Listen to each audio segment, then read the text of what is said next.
тоа дека лозарите не се задоволни, јас вчера го слушав од нив. Самите тие кажаа дека цената на за откуп на грозјето е недоволна. Што се случило? Владата во однос на минатогодишната откупната цена ја зголемила за само 50 дени, половина денар, притоа не ги калкулирала поголемите трошоци значително за производство на грозјето, кога ќе се споредат тие цени со ланските, а тука влегува и нафтата, и работната рака, и прскањето на лозјата и други трошоци кои што лозарите ги имаат, притоа владата не ги калкулира и двата денари дополнително кои што лани нашата влада ги дала до лани ги давала како субвенција по килограм грозје. Значи практично откупната цена на грозјето оваа година е многу пониска.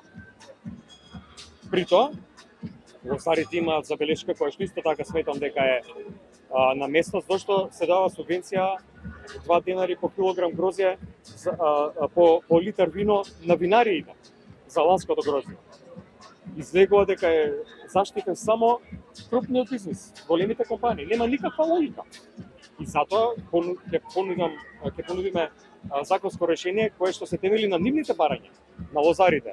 А тоа е 3 денари повеќе по килограм произведено грозје за лозарите и законскиот предлог утре за утре ќе го поднесеме во собрание. Искрено се надевам, во контекст на конструктивноста, дека власта ќе има слух и дека ќе ги подржи лозарите, затоа што станува збор за една област во која што живеат огромен број, над 10.000 луѓе живеат од лозарството во Македонија.